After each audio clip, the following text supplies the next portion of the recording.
일어서셔서 시작한 참여 256장 참여하겠습니다. 256장 참여 후에 김덕연 청년의 기도가 있겠습니다. 256장입니다.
같이 기도 드리시겠습니다.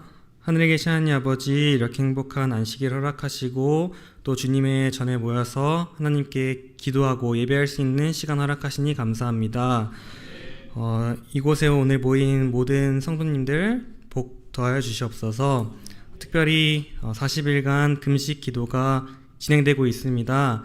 이 기도에 참여하는 모든 성도님들의 기도를 들으시고 이 교회 헌당이 주님의 뜻대로 잘 이루어질 수 있도록 함께 해주세요. 오늘 진행되는 말씀을 통해서 저희가 하나님을 더 많이 알아가고 또 하나님을 배울 수 있는 좋은 기회 될 수 있도록 함께 해주세요. 오늘 안식일 마친 시간까지 함께 하셨기를 바라오며 사랑 많으신 예수님의 이름으로 기도드립니다.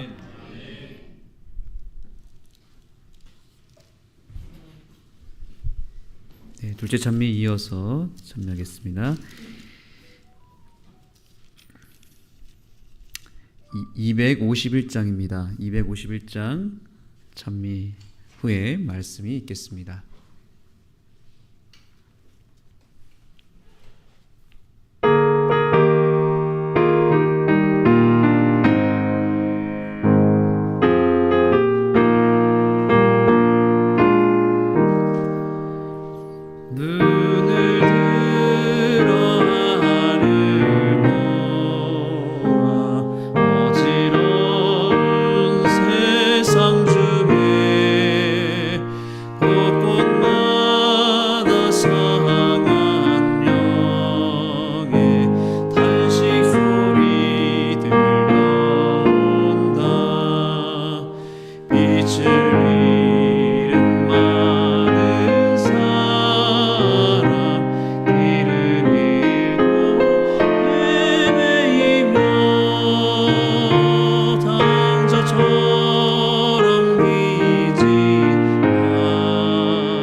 우리 하늘숲 성도 여러분들 그동안 잘 지내셨죠?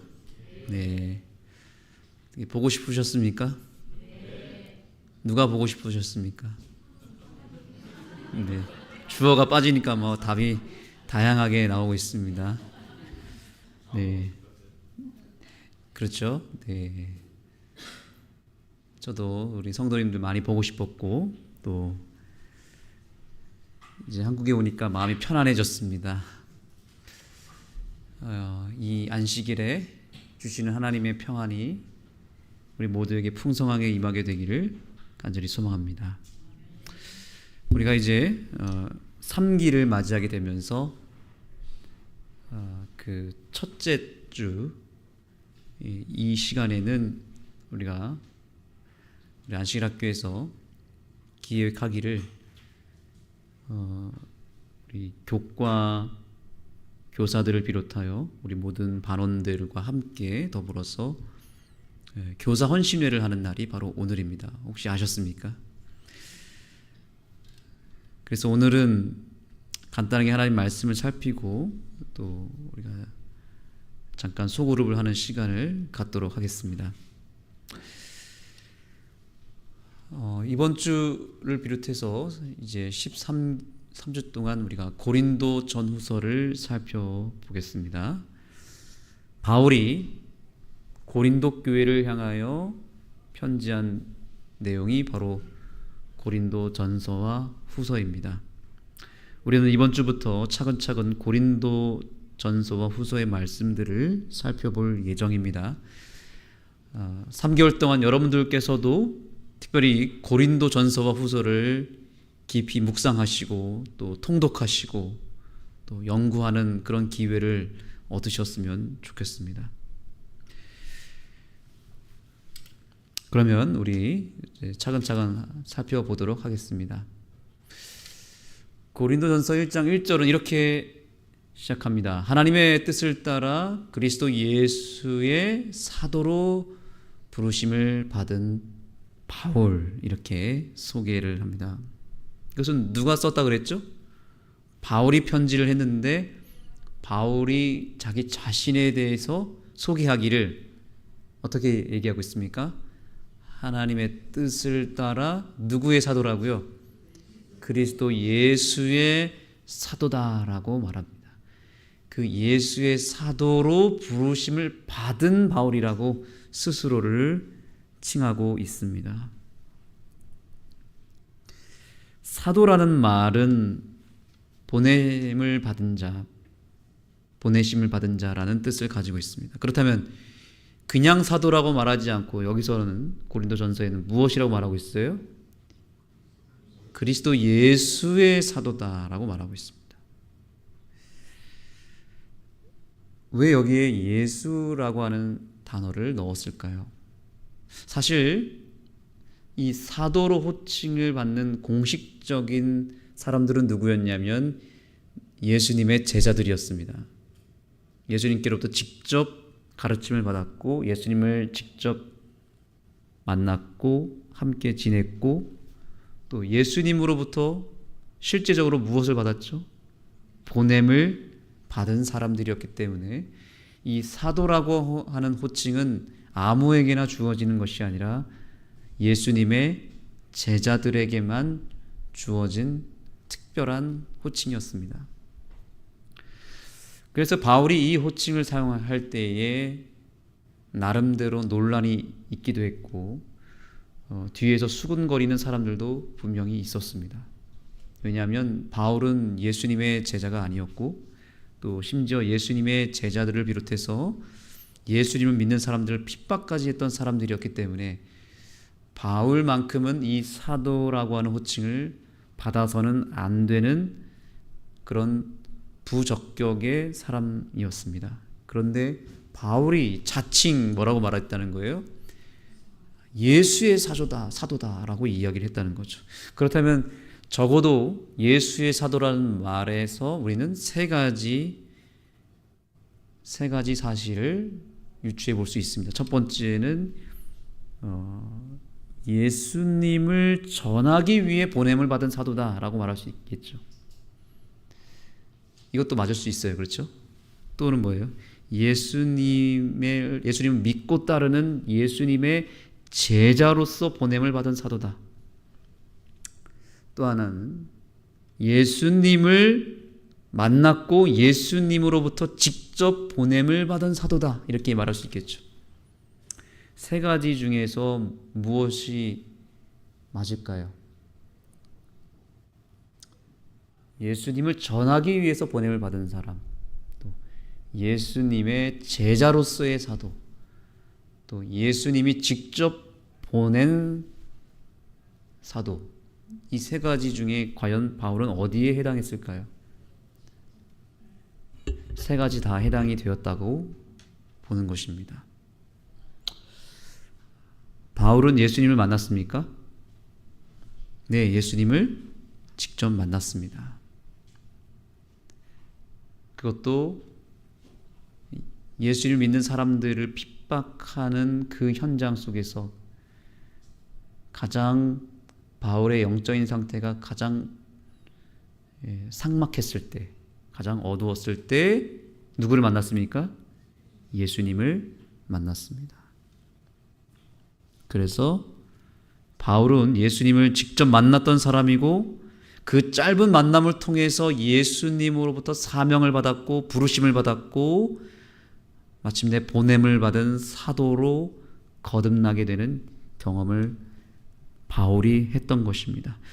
누가 뭐래도, 누가 부정한다 하더라도 누구만큼은 확신이 있었습니까? 바울의 자기 확신은 분명했습니다. 나는 누가 뭐래도 예수님을 만났고 예수님의 음성을 들었고 나는 예수님께로부터 보냄을 받은 사람이라고 하는 확신을 누가 가졌다는 거예요? 바울 스스로가 가졌다는 것이 중요한 겁니다. 오늘 저와 여러분에게도 이러한 바울의 부르심과 바울의 사명과 바울의 경험이 있게 되기를 소망합니다. 아무리 주변 사람들이 나에 대해서 어떤 판단을 내린다 하더라도 적어도 나 자신만큼은 하나님에 대한 그 확신이 서야 되는 것입니다. 누가 나에 대해서 비난을 한다 할지라도 그것 때문에 주눅들거나 그것 때문에 내 신념과 내 믿음과 내 하나님과 내 개인적인 사이에서 나타난 부르심에 대한 부분이 훼손되거나 흐려지거나 그것이 사라지는 일이 없게 되기를 예수님의 이름으로 축복합니다. 바울은 정말 멘탈이 그런 면에서 굉장히 강했던 사람이었습니다. 그러나 그것은 자신이 스스로에게 던진 어떤 쇠뇌나 그런 스스로에게 던진 어떤 그런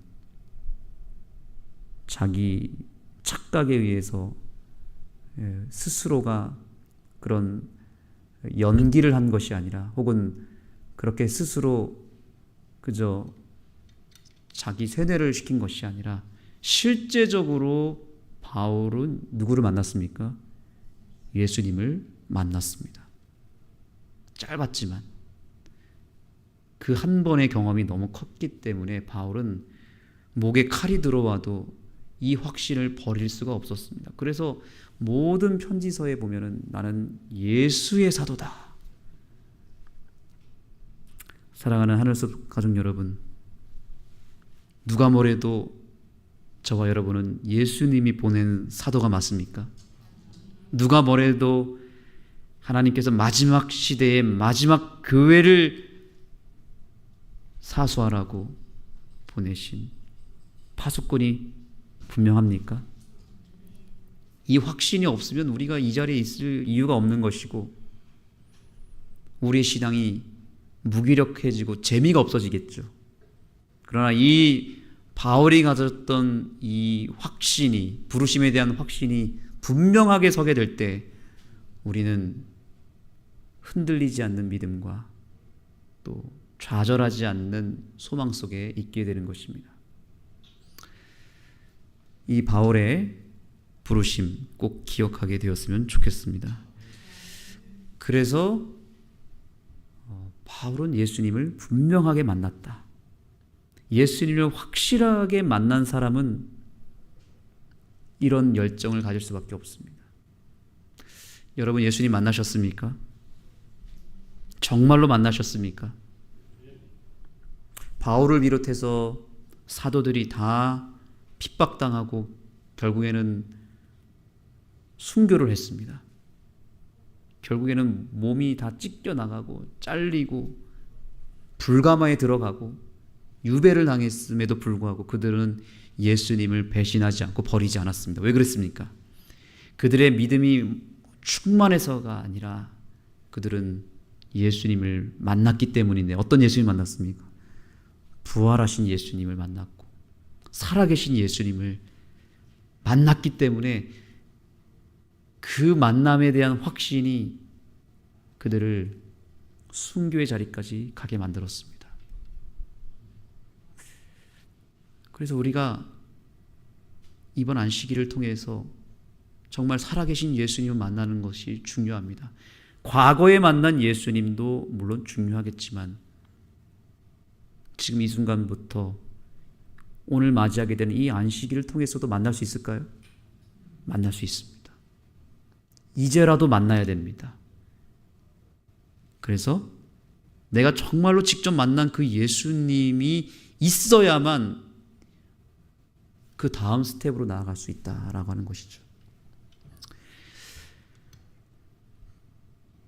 자, 그렇게 해서 바울이 드디어 이제 고린도라고 하는 타락한 도시에 들어가서 무엇을 전했습니까? 하나님의 말씀을 전했습니다. 한번 따라해 보겠습니다. 예수님을 만난 사람만이 하나님의 말씀을 전할 수 있다. 만난 사람이 전할 수 있는 것입니다. 만나지 못하면 전할 수가 없습니다. 왜냐하면 확신이 없기 때문에.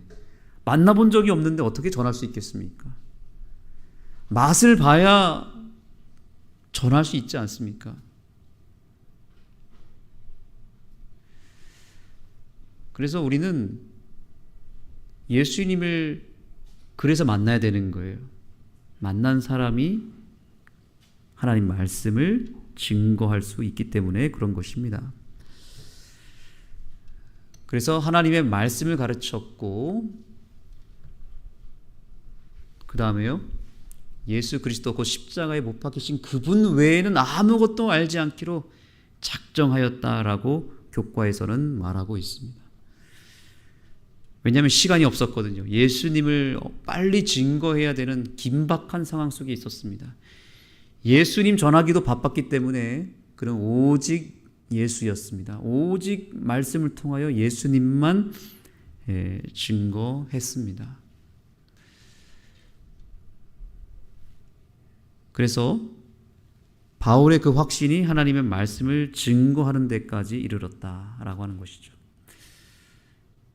우리 하늘숲교회 성도님들이 이제 정말 전도의 열정을 가지고 예수님을 증거하되 내가 만난 예수님을 증거하는 특권이 임하게 되기를 간절히 소망합니다.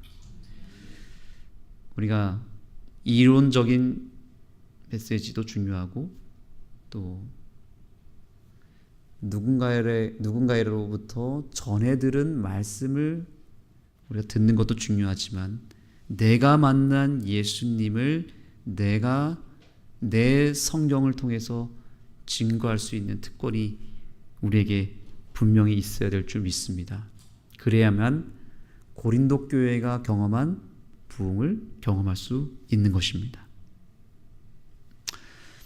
자, 바울이 증거한 도시의 환경은 어땠습니까? 고린도라고 하는 지역은 어떤 곳이었습니까? 우상 숭배가 편만했던 지역이었습니다. 바울은 가장 복음이 필요한 지역으로 삼았습니다. 가장 타락한 도시에 가장 거룩한 교회를 바울이 세웠습니다. 가장 어두운 중심지였습니다.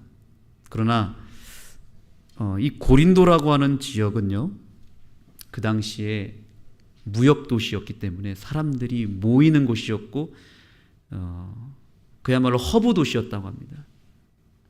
그래서 이 고린도를 거쳐서 유럽으로, 아프리카로, 아시아로 이렇게 거쳐가는 중간 다리 역할을 고린도 지역이 했고, 실제로 대운하가 있었고요, 그 당시에. 그리고 숙박시설이 있었고, 지금 우리나라로 치면 뭐 부산이나 인천, 평택 이런 곳이었을 것입니다. 사람들이 몰리는 곳에 교회는 세워져야 됩니다. 대도시 선교가 그래서 중요한 것이죠. 바울은 그래서 이 고린도 지역을 놓칠 수가 없었습니다. 이곳에 반드시 교회를 세워야 한다라고 하는 사명을 가지고 있었습니다. 우리는 이렇게 타락한 도시를 피해서 시골 생활을 추구하기도 합니다. 그런데 엘렌 화이트는 분명히 얘기했습니다. 우리가 우리의 삶의 영역은 그렇게 구별되고 한적한 곳이 되면 좋겠지만, 그러나 우리의 선교 사명은 어디에 향해야 된다 그랬습니까? 도시로 향해야 된다고 그랬습니다. 그래서 우리 하늘숲 교회가 비록 이렇게 조금은 외진 곳에 있지만 우리의 선교 현장은 원주시가 되어야 되고 흥원면이 되어야 합니다. 앞으로 흥원면이 원주시의 고린도가 될 것입니다. 왜냐하면 우리가 잘 알듯이 이 KTX역이 중간에 크게 양쪽으로 크게 있잖아요. 원주역과 만종역 사이에 우리 교회가 있고, 또 우리 교회 앞으로 고속도로가 앞으로 뚫릴 예정입니다. 곧 이 교통의 중심지가 될 것이고, 아마 5년, 10년이 지나면 우리 교회 주변으로 아파트 단지가 생기지 않을까요? 그렇죠? 그래서 우리 교회가 지금은 외지지만 앞으로 금방 이 교회가, 이 교회 흥원면이 이 원주시의 매우 중요한 허브 역할을 하는 중심지가 될 것입니다. 그렇기 때문에 우리 교회가 선교적으로 정말 중요한 자리에 있다. 그렇기 때문에 지금부터 우리가 전도 선교에 대한 이 마인드를 가지고 있어야 된다라고 하는 사실입니다. 세상에 물들까봐, 오염될까봐 피하는 것이 아니라 오히려 세상에 선한 감화를 끼치기 위하여 세상 속으로 들어가고 세상의 중심에서 예배하고 세상과 섞여서 그들과 함께 우리가 동행하는 일을 하지 않는다면 우리는 고립될 수밖에 없습니다. 재림교회가 다소 고립되는 것을 자처하기도 합니다. 왜냐하면 물들까봐, 우리의 자녀들이 또 우리의 영이 물들까봐 어떻게 합니까? 우리 스스로 담을 쌓기도 합니다. 그런데 왜 바울은 저 타락한 도시에 들어갔을까요? 정말 고린도 지역은 타락의 극치였거든요. 동성애가 이미 이곳에서 벌어졌고, 온갖 음란한 일들, 술, 그 다음에 각종 사건 사고가 있는 장소였고, 정말 가망이 없는 그런 도시였는데 바울은 그 중심으로 들어갔습니다.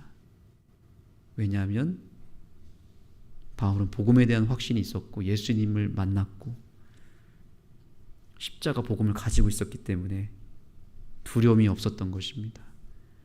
오염 당하는 것이 아니라 오히려 그들을 감화시킬 수 있는 확신을 가지고 있었습니다.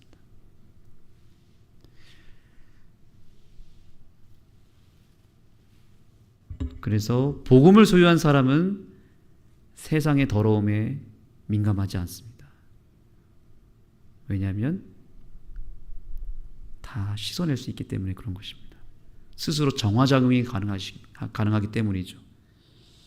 그러나 복음이 없으면 불안합니다. 복음이 없으면, 예수님이 없으면 때 묻을까 봐 불안해서 피하게 되고 스스로 고립되는 것입니다. 그런데 복음이 있는 사람은 오히려 당당하게 세상 속으로 들어갈 수 있습니다.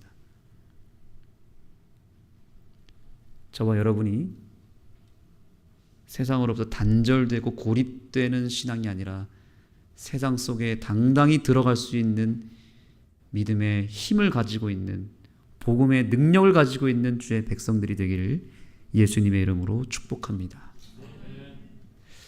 그래서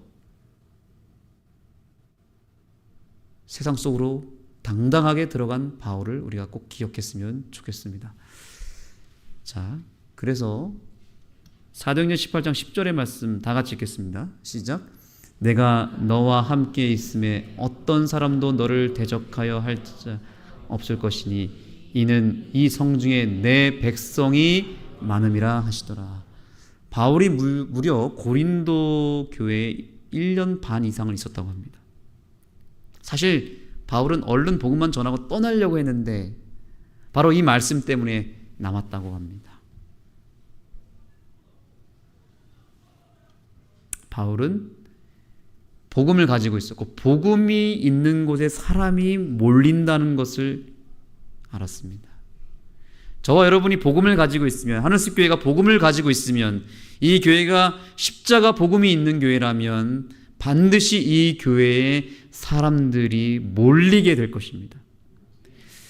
그래서 제가 자꾸 주장하는 이론이 있잖아요. 이제는 200명 교회로 나아가자. 여러분 혹시 이 200명 교회로 나가는 것에 대한 부담이 있으십니까? 너무 과한 사명인가요? 아니면 이 사명이 적절하다고 보십니까? 이것은 우리의 능력으로 되는 게 아니라 결과를 말씀드린 겁니다. 이렇게 우리가 노력하면 됩니다가 아니라 우리가 예수님이라고 하는 복음을 소유하고 있으면 언젠가 자연스럽게 때가 되면 그런 날이 올 것이다 라고 하는 사실이죠. 지남철이 있잖아요. 지남철. 자성이 있으면 끌어당기는 힘이 있잖아요. 복음도 힘이 있는 거예요. 끌어당기는 힘이 있는 거예요. 우리 교회가 만약에 200명, 300명 교회로 나아가지 못하고 머물러 있으면 어쩌면 그것은 무엇을 반증하는 것이죠? 복음의 힘이 약화되었다는 증거가 될 수 있는 것입니다. 오늘 주님께서 우리에게 말씀하십니다. 원주시에 이 흥원면에 내 백성이 많음이라. 우리가 준비만 된다면, 우리가 복음을 가지고만 있다면 하나님은 반드시 저와 여러분을 통해서 숨어있는 준비된 백성들을 발견할 수 있게 해주실 것이고 이 교회를 채워주실 것입니다. 확신하십니까? 고린도 교회가 정말 우리 교회보다 훨씬 더 형편없는 교회였습니다. 훨씬 더 문제 많은 교회였고 훨씬 더 더러웠던 교회였습니다. 그런데 하나님은 이 교회에 복음을 심었고 복음을 소유한 고린도 교회가 고린도 지역에서 부흥할 수 있었다면 하물며 원주 하늘숲 교회가 복음만 소유한다면 부흥 못할 이유가 없다라고 하는 사실을 확신하게 되기를 소망합니다. 그래서 바울은 할 수 있는 모든 것을 통틀어서 최선을 다해서 적극적으로 시간을 쪼개가면서 하나님의 말씀을 증거하고 또 증거했습니다.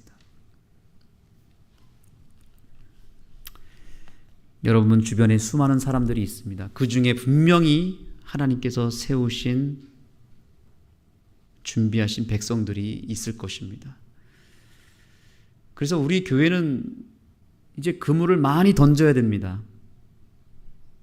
사역을 통해서, 문화를 통해서, 말씀을 통해서, 관계를 통해서 수많은 그물들을 자꾸만 던져야 되는 이유는 뭐냐면 그 그물 하나를 통해서 한 마리의 물고기라도 우리가 건져내야 되기 때문에 그런 것이죠. 우리가 한 주 동안 여기서 바자회를 했는데 저는 개인적으로 기도하는 것입니다. 하나님, 저 바자회를 통해서도 한 명의 영혼이라도 구원해 주십시오. 특별히 이 바자회를 연 사장님을 좀 하나님 전도할 수 있게 해달라는 기회를 달라고. 근데 들어보니까 분명히 6월까지 하기로 했는데 제가 휴가를 가는 바람에 제가 올 때까지는 하고 싶다고 사장님 그랬다고 하더라고요.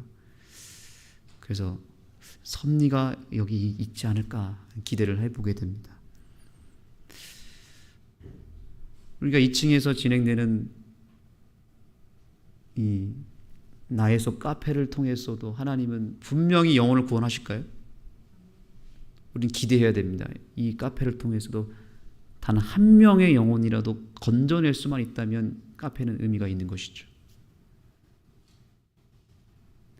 제가 이번에 여행을 갔다가 오면서도 마지막에 기도하며 고민했던 것은, 하나님, 어떻게든 무엇을 통해서든 복음을 전하고 교회가 여러 선교의 그물을 던져야 되는데, 이 기간을 통해서도 한 가지라도 좀 얻어갈 수 있게 해달라는 기도를 했는데,